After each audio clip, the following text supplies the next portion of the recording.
Hello everyone and welcome back to another travel adventure. Right now we are standing on the African continent. Yet we are only 14 kilometers away from Europe.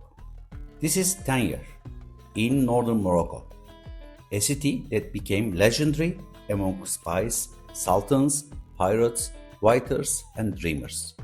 And today we are going to get lost in the old and mystical streets in the legendary city. We will start at Grand Socco, walk through the narrow, maze-like streets of the Medina, climb up to the ancient fortress overlooking the city's history, and finish our journey along the waterfront, where old Tangier meets the modern sea. Home to around 1.5 million people, this city is a unique blend of history and modern life. A place where Arabic culture and European influence, the past and the present, east side by side. In short, Tangier is one of those rare cities that cannot be defined by a single identity. So, are you ready to get lost in the streets of the fascinating city together? If you are, let's explore the old city of Tangier.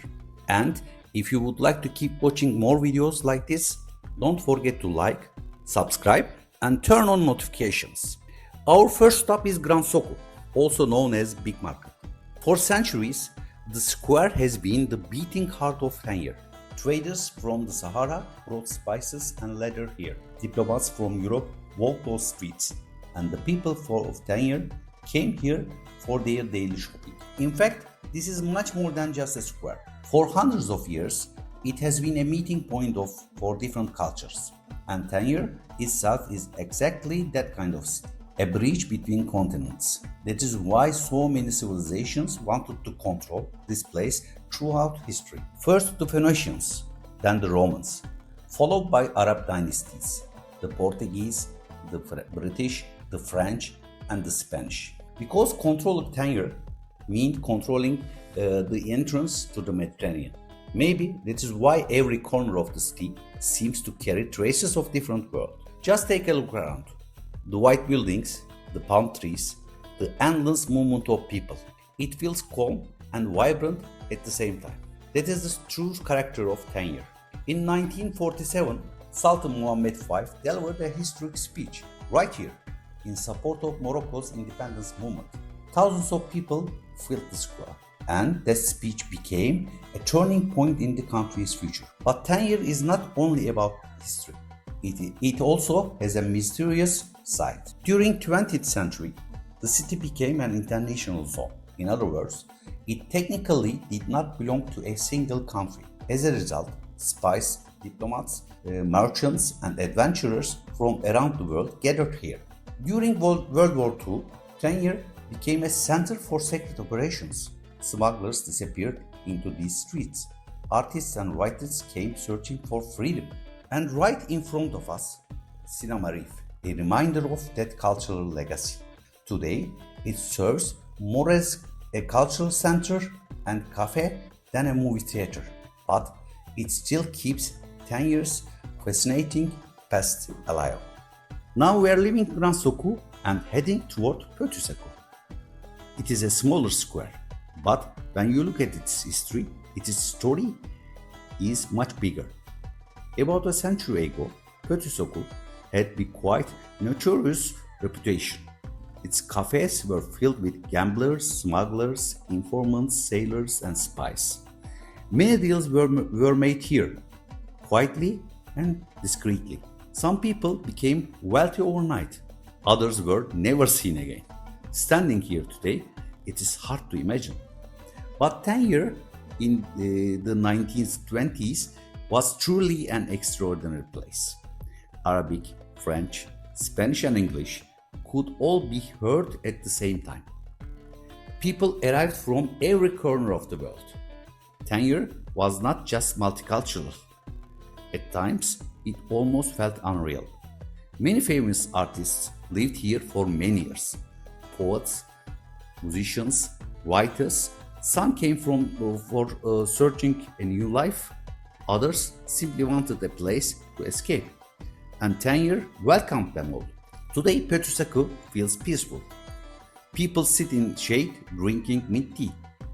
Tourists quietly walk by. But beneath that peaceful atmosphere, countries of stories are still alive.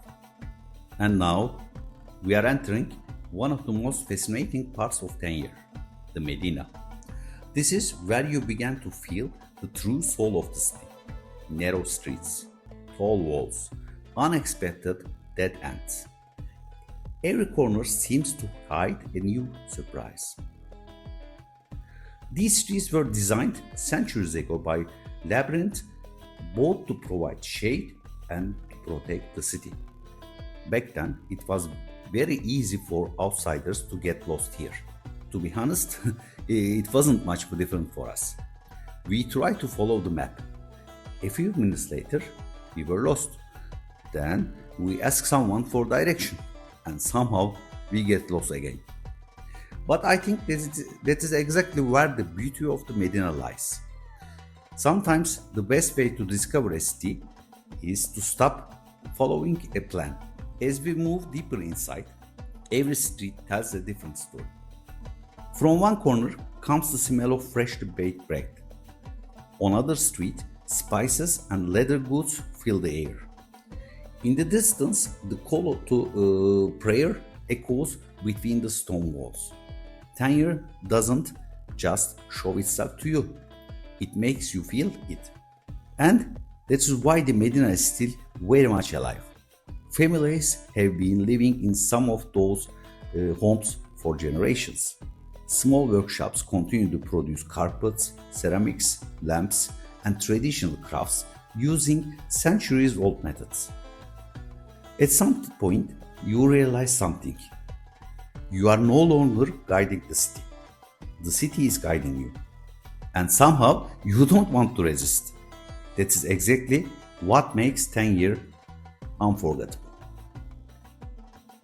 And now we are slowly making our way uphill. Our destination is Kasbah. The climb is a little tiring, but our curiosity easily outweighs the effort.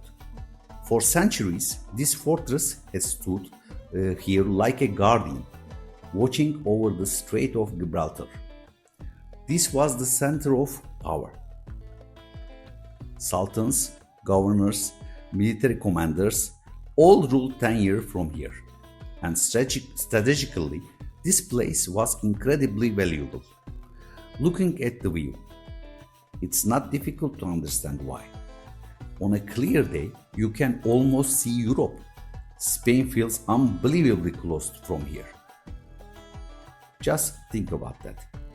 Two continents, separated by only a narrow stretch of water, yet connected for thousands of years through trade, migration, wars, and cultural exchange. And Tangier sits right in the middle of it all. The earliest structures of Kasbah date back to 11th century. Over the centuries, it was rebuilt and expanded by different dynasties. That's why, as we walk here, you can see traces of many different eras. Ancient, yet still alive. The sounds of seagulls, the wind coming from the Atlantic, the distant sounds of the city below, and the breathtaking view stretching out before you. Tangier manages to impress you without anything. Now we are making our way back down toward the sea. In fact, this short walk alone shows you just how many different faces Tangier has. A few moments ago, we were standing on ancient walls. Now we are heading into the modern city. Behind us lie centuries of history. Ahead of us are the Marina, cafes, restaurants, and modern Morocco. Throughout history, Tangier has reinvented itself many times. At one point, it was a pirate port, later a diplomatic center, then a refuge for artists and writers. And today, it remains an important gateway between Africa and Europe. Yet, despite all these changes, the city has never lost its character. And perhaps that's exactly what makes it so special. And now, we are walking along the waterfront, continuing toward the Marina. One of the notable landmarks here is the area known as the Zero Point Africa. This is also where the old city meets the sea. Standing here and looking around, it is easy to understand why people have been fascinated by Tangier for thousands of years. Cultures, languages, dreams, stories. They have all passed through the city in one way or another. Because Tangier has a strange effect on people. It doesn't capture you instantly. Instead, it slowly pushes you in, street by street, square by square, story by story. And with that, our walk through Tangier comes to an end. Tangier is not only Africa, and it is not only Europe. It is not simply old, and it is not simply modern. It exists somewhere in between. A city of crossing, a city of mystery, and perhaps that is why one question always stays with you when you leave. Can a city truly feel both European and African at the same time? Let us know what you think in the comments below.